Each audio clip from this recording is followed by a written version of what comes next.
Welcome to day 10 of our challenge on analysis of complex survey data. Today we're going to focus on taking all the things we've covered from days 1 to 9 and formulating them into a manuscript. This is the easiest part of the whole work. The hard part was going through the quality assurance of the data, generating our variables, thinking through our conceptual framework, and coming up with a statistical analysis plan. The manuscript itself is the easiest part of the process on the Chisquares platform. Let's see how that works. So let's head over to the Chisquares platform. We can choose to start from either collaborate, which as the name suggests is we are collaborating to write. It's a rich text editor with a lot of enhancements, or we can start from the analysis. Let's start from there. So we would go to our project, which we've been working on, which is this one, and we would create a statistical analysis plan for the research question we stopped at on day 9. The research question was, what is the association between rural or urban status and current use of any tobacco products? So we also concluded that we need to adjust for potential confounders of that relationship. So let's go ahead and set up our statistical analysis plan by going to the analysis wizard, then clicking on analysis suggester, and then we can load our variables. Our primary outcome is current use of any tobacco products. Then our secondary outcomes are use of other tobacco products, individual tobacco products like cigarettes, and let's add the other ones, cigars, smokeless tobacco products, and all the others. So let's select the remaining ones. So we have e-cigarettes, cigars, smokeless tobacco, and use of any combustible products. And let's click on done selecting. So those are our secondary outcomes. You can only have one primary outcome in a study, and we can have multiple secondary outcomes. The job of secondary outcomes is to demonstrate coherence. So if everything is pointing in the same direction, we know that we are on the right path.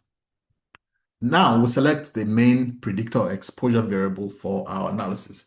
In this case, our primary predictor is whether you live in a rural or urban area. So let's go ahead and select that. So on that, the main predictor would search for rural or urban status.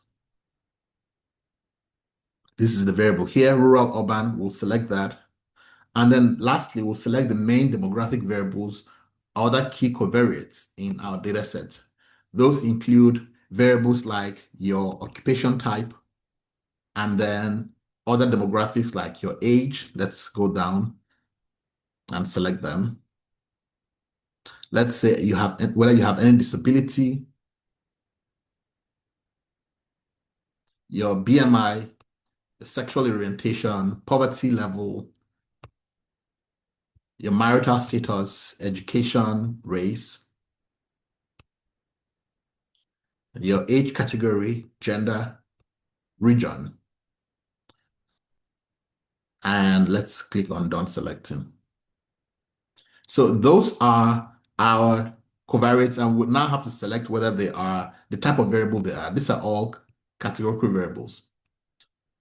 For things that are not 100% deterministic, the platform allows you to select or indicate what they are. So it's a partnership between you and the platform. The things that it is 100% sure of, it doesn't need your input, but the things that could go either way. For example, these variables could be ordinal or nominal. There's no way of knowing ahead of time, and that's why you have to make the determination now. So in this case, I will select all of them as nominal variables, which are variables that do not have an inherent ordering. And now I can now click on suggest analysis for the platform to take all of this information and suggest how my manuscript should look like in terms of the number of tables and the content of those tables. So it's going to take all of that information and then suggest a plan for our manuscript. So let's give it a second for it to do just so. Okay, great, it's finished. Now we know that from the plan, the platform has suggested 4 tables for our manuscript. Table 1 is characteristics of a study population. Table 2 shows overall and stratified prevalence estimates of the outcomes among the study population. In Table 3, the platform recommends calculating adjusted odds ratios to determine factors associated with the primary outcome, which is current any tobacco use. And then in table 4, it suggests a sensitivity analysis. We do sensitivity analysis in research to test how robust our findings are. When we say findings are robust, we mean that the findings do not change dramatically with changing assumptions. If you do an analysis and your results are swinging like a pendulum from left to right with just a small change in your assumptions, it means that the results are not robust.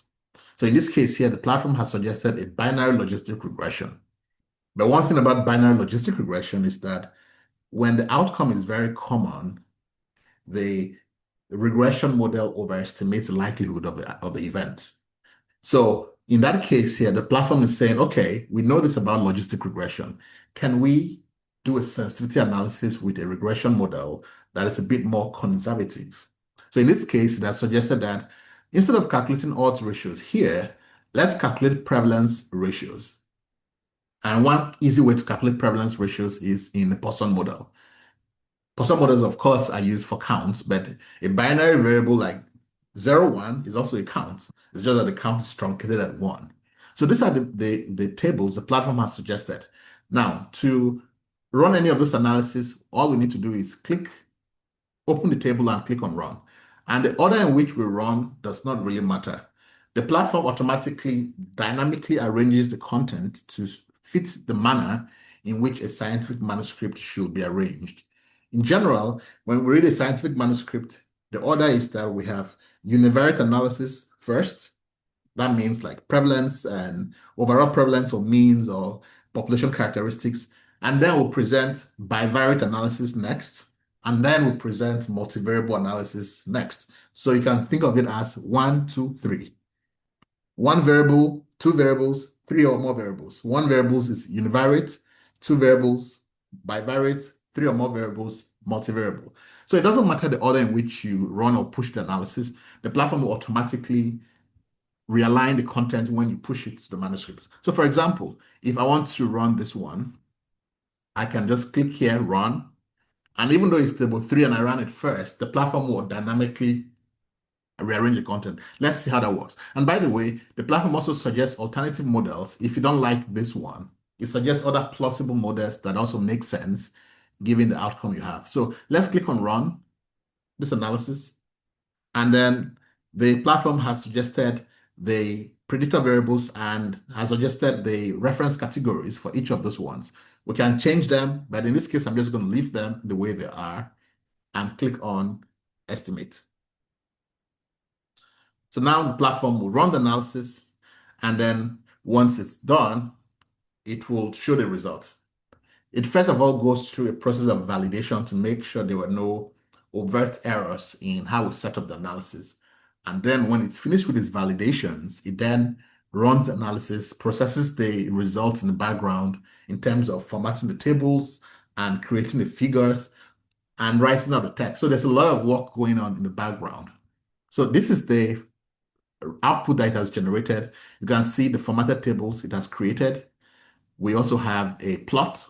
For every analysis, it creates the tables, it creates the figures, and also it writes out the results for us. It writes out the methods that occurred, it writes out the results of those methods, and then it writes out the limitations that are objectively measurable. For example, if confidence intervals are very wide, that's something that is objectively measurable that can be reported.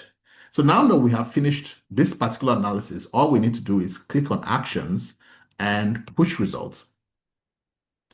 We can create a manuscript. Right now, we don't have the manuscript we want here, so we would simply create one. If we had wanted, for example, to push to this manuscript, we will select it and push to it. But in this case, that manuscript does not exist yet. So we're going to click on create a new manuscript, select an academic manuscript, which is pre-selected by default, and click on start writing. Next, we'll provide a title for our manuscript and we'll provide the aims.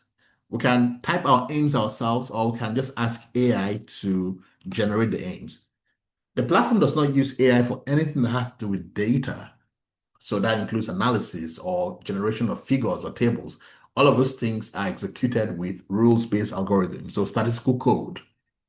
But for low-hanging things like suggest an aim, the platform uses AI, and so you could choose to use it. So in this case, I could choose to select the first two aims and add them, and you can always modify them. So this is not set in stone. You can modify as you wish, and click here to create the document. So once the document has been created, it will appear in our list of available documents for us to push our results to.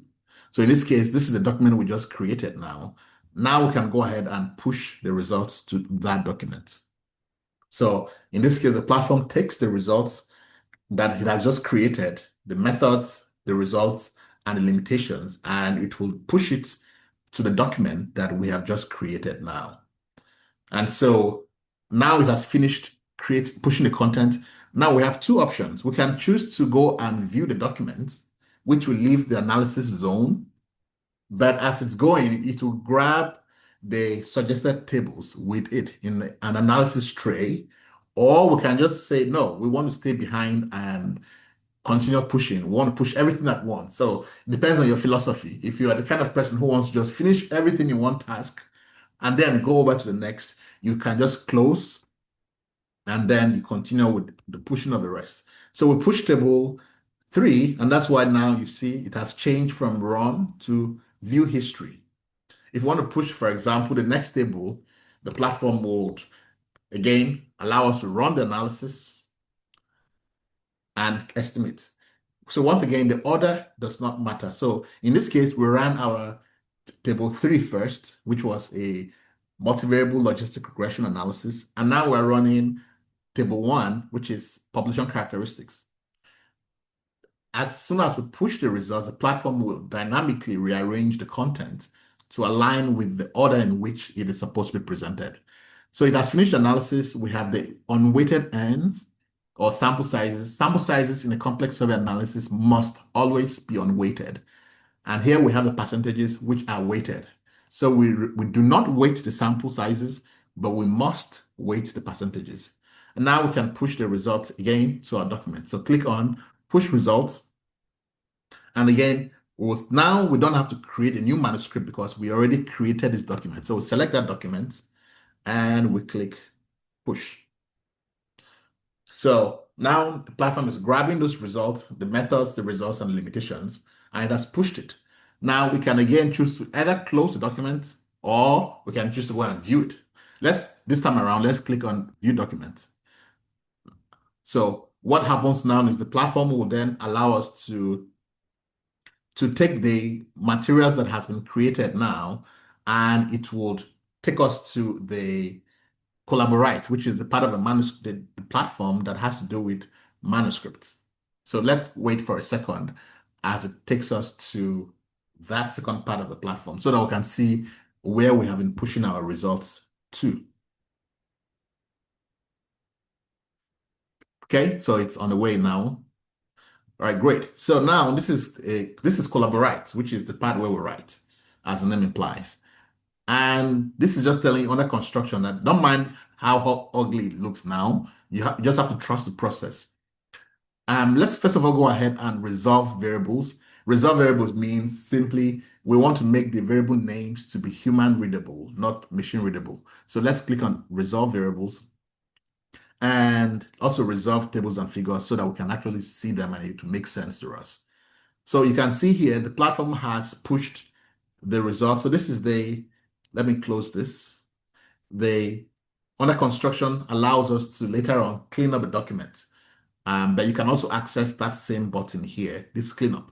So this same link here is what is accessible here as well. So we can close this so that we can see the full page better. So this is the document so far. The platform has pushed the methods in the methods section. As you can see, each push results in a small discrete box of content from that push. So this is the push from the population characteristics.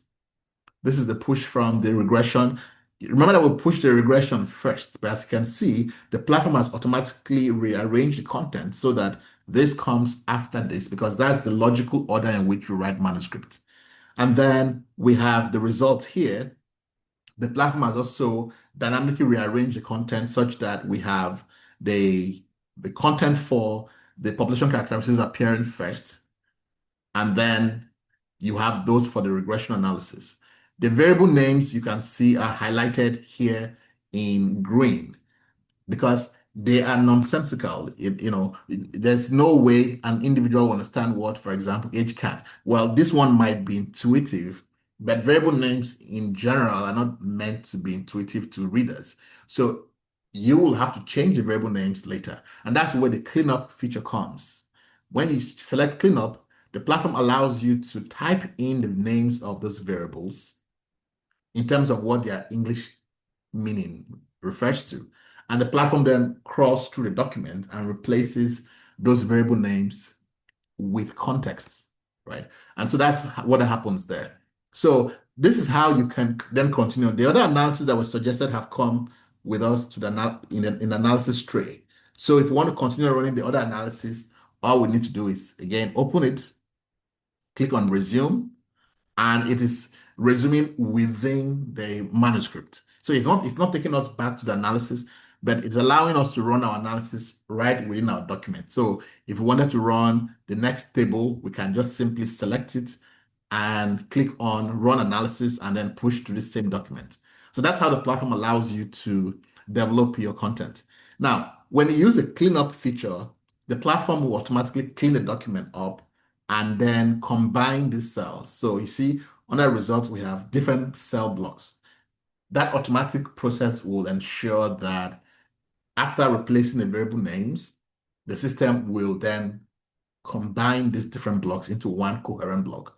However, if you want to do it manually, because on the Chisquares platform, for every action, there are two ways of doing any given thing. An automatic or easier way and a more manual way for people who want to be in control of the process. So in that case, if I want to combine all the blocks under results, all I need to do is select the main checkbox that is besides the main header here. Check this, and it will check all the blocks that are under results, but no other block. And now I can say merge selected. So it's going to merge all of those blocks that are under results. And this is if I want to do it manually. Then I can control the setup for each of those main sections one at a time. The same thing with the method section.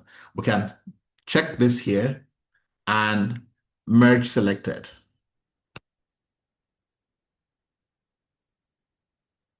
And we can always, refresh the page to see our changes. I always prefer using the automatic way of just handle everything once. But again, this is for people who like to suffer. We always try to provide the two different options because now we still have the task of replacing the variable names with what they mean intuitively. So that's how the platform develops the method section as well as the result section of the manuscript. Sorry, my internet is a bit slow, so everything is taking a lot of time. All right, now let's see how the platform generates the introduction of the manuscript and the remaining sections of the manuscript to see how we can then develop the sections on our own. Just a second for this to load up. Now, for the other sections, the introduction, the discussion, and all the other sections, you have the option of developing them manually, or you can use AI. Those parts, we consider them as low-risk areas where we can effectively use AI. So in those sections, you can, for example, if you want to develop the introduction, you click here, generate content. Now, the platform gives you two options, the easy way and the hard way. The easy way is to say, let's have an AI first approach where I just click this button and the AI will take that instruction, take the context of a manuscript and give me a draft introduction with just a single click. Or I can choose to provide inputs. I can say, I want to provide my own input for why this topic is important, what is known, and the gap. So I can say, what's important? Let's talk about health and mortality. I can say lives lost and type whatever I want to write that. about 500,000 US adults die every year from smoking. And then I type the other one. So here it says for each subheader, you should provide 1 to 5, reasons, 1 to 5 of those checkboxes. So here I've just provided one, so I can go ahead and type the other ones.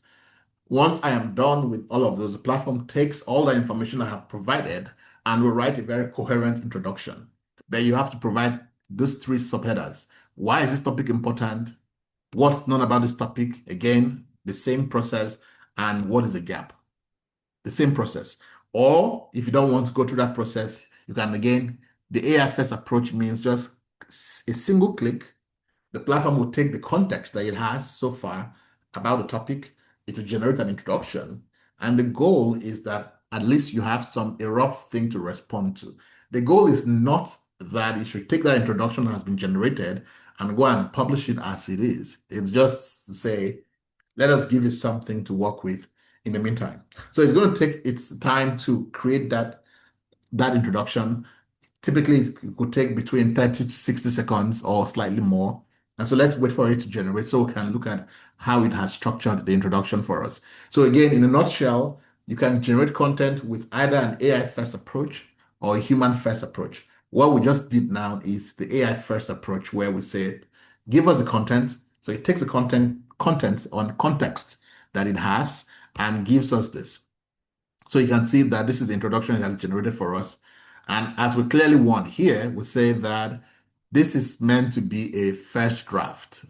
And so it's not meant for you to go and submit to a journal. It's meant for you to review it extensively.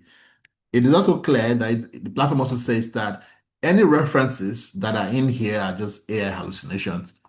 So it is a very safe option. The safe position is to assume that AI will make mistakes, guaranteed, and not to take this as the word of God.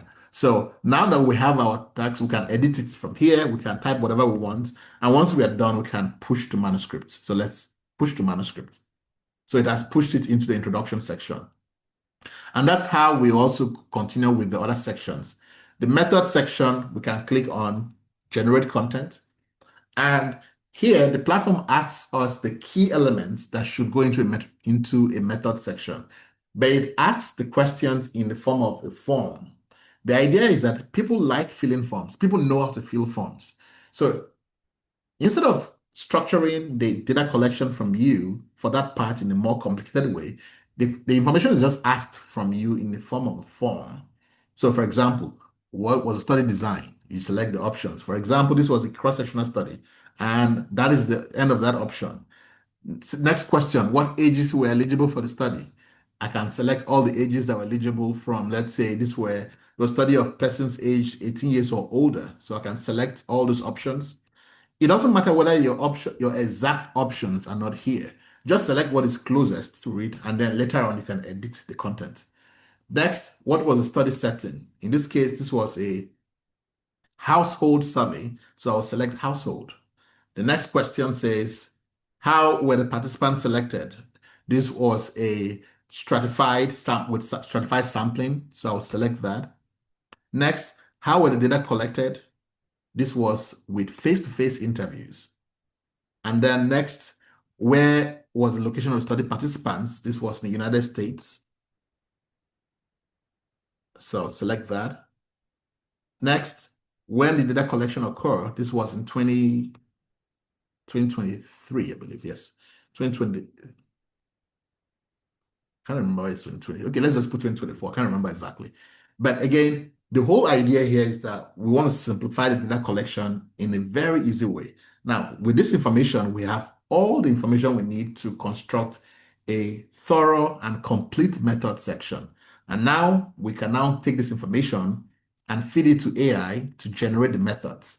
So what AI is simply doing now is to take those information that we've supplied and to construct it into a coherent sentence or sentences that has every single information we need. And now we can simply push to manuscript. And so we have developed the method section. And so we proceed with the rest of the manuscript the same way. We have our introduction now, we have our methods, we have our results from the analysis, and if we wanted to run the rest, we will do so accordingly. The discussion and the limitations are also the same manner. We can just click here to say generate content. Again, we can choose to have an AI first approach or a human first approach. If I wanted the AI first approach, all I do is simply click here. The platform again takes the information you have supplied from the results. It will synthesize that information and then it will write a coherent discussion for you. And your job again is not just to go and publish it that way, it's to edit it thoroughly to make sure that it fits the context of your paper. So by giving users the option to either have AI create a draft first, or for them to provide their inputs, which will then be paraphrased by AI, the platform provides flexibility for users because we're all different. Some people might prefer one approach over the other. So now we can then take this content, edit it thoroughly, and once we're done, we can then push to manuscript. The platform also allows you to provide citations. So if you want to provide cite your work, you have a citation here. So you click there and you can access PubMed or most other citation sources from here. You don't have to go externally and go to PubMed, get references, and then bring them in. If you have references in another citation library, you can also import them as well. But in this case, if I wanted to search for the subject matter from PubMed, all I'll do then is to enter my search terms here, and it pulls them from the PubMed API, and then I can cite them from here. The Chisquares platform has a risk-based framework for manuscript development, such that we cannot use AI for things that are deemed to be high risk. So that includes things like analysis. It also includes things like management of references, so that we don't have AI hallucinations bleeding into our paper. So if I wanted to type a topic, for example, like tobacco control, I could just type that and click on search. The platform will then search for the sources within PubMed or wherever I have specified. It will then display the results for me. In this case, these are the results it has found. And if I wanted to cite, for example, this piece of work, and as well as this, if I wanted to cite them here, for example, I'll select them and I'll click on Cite Selected. So the platform will then cite the body of work or the articles I have selected at the point where I have asked it to cite. So that's how the platform allows you to be able to manage references and citations while developing your manuscript. So while it also adds the citation to your work, it also simultaneously adds it into your citation library, which is what is here. And so that way you can always return to those references and make sense of them later, or you might want to export them from your library to, or share them with others. So in this case, they have been cited now, and you can see the in-text citations, the inline citations here. And so you will also have them appear in the reference section of your work accordingly. So let's see how they appear. So here we have our references based on what we added. Once you use AI, the platform automatically adds an AI usage statement, which is here. So this simply says that you use AI because this is part of what ethical usage of AI entails. We need to know which parts of a manuscript AI was used for. So here it says very clearly that the platform does not use AI for any part of data analysis or management of references or writing results or interpreting results or anything that has to do with data. However, it uses AI for suggesting content for other sections of a manuscript that do not have to do with data. And it's your responsibility to make sure you review carefully. So that's how you can manage references from the Chi-Squares platform. The platform also is collaborative. So that means that you could add collaborators. You can do so by coming to authors and author management and add individual authors. You can add individual authors by clicking this button. By default, you are the lead author, because it's your manuscript. You can add other authors by clicking the button and typing their names, their email, and assigning them a role. If you have many, many authors and you don't want to do that manually, one by one, you can also just copy this link and give it to them to invite themselves onto the manuscript. So that's how you can add authors to your manuscript. The platform also allows you to dictate. One of my most favorite features on the Chisquares platform is the dictation. To dictate, you just click the button there and you can just speak. You can, as you type, the platform collects information from your dictation. And when you're done, you can just click the button here to end it and then initiate transcription to transcribe the content, and it will position the content here for you so that you can then use it for however you want to use it. You can push the manuscript, you can copy it, you can also just delete accordingly. And so that's how the dictation works. You can also publish on the Kaisos platform. So you can choose to click on publish. We have partner journals so that when you click on peer-reviewed journals, you can see the list of partner journals we have. And once you click on the journal and click on publish, the platform formats the body of work to match the requirements of that journal and submit it on your behalf. And then the journal can then coordinate with you outside the platform for any other inquiries they might have. There is a check process for you to see a pre-peer review. So if you want to get feedback on the document, that's AI. And that might be helpful if you want to solidify your manuscript before submission. You can also view AI activity with the View AI tracker.